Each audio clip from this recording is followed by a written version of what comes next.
আসেন আপনি বয়ান করেন, আপনি বয়ান করেন, আসেন এখানে, আসেন আপনি বসেন এখানে বয়ান করেন।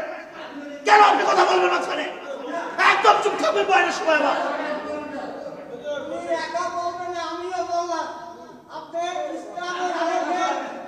আসেন আপনি বয়ান করেন।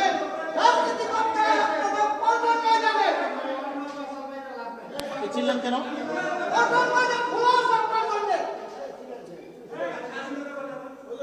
স্বাধীনতার কথা বলবো না কিসের কথা বলবো?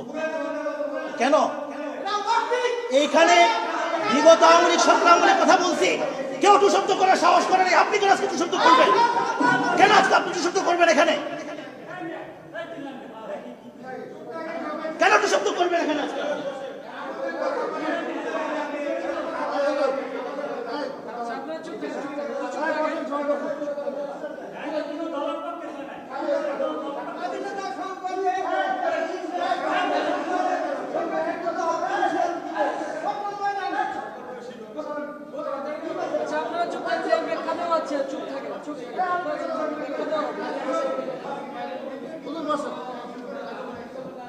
সংবিধান নিয়ে কথা চলতেছে বর্তমানে গোটা দেশ। আমি কেন সংবিধান নিয়ে কথা বলবো? এটা আমার দেশ না?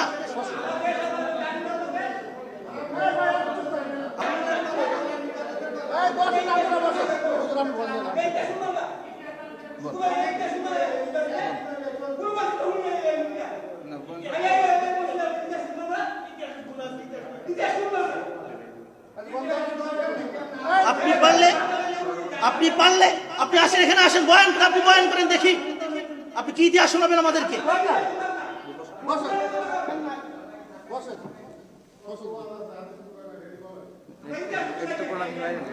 দেখেন ভাই, কথাগুলো কেন বলছি?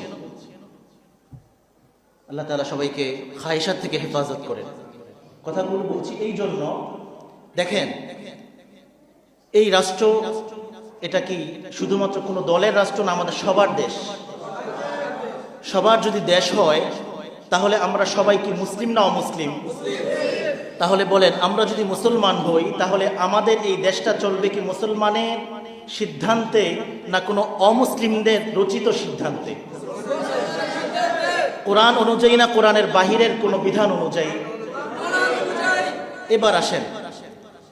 এবার আসেন সেটা হচ্ছে, যদি কোরআন অনুযায়ী দেশ চলে, যেহেতু মুসলমান আমরা কোরআন মানি, হাদিস মানি, কোরআন অনুযায়ী যদি দেশ চলে, তাহলে আমরা যদি কোরআন দিয়ে প্রমাণ করতে পারি কোনো একটা পথ শুদ্ধ এবং বৈধ, আর আরেকটা পথকে যদি প্রমাণ করতে পারি সেটা অবৈধ, তাহলে এটা দোষটা কি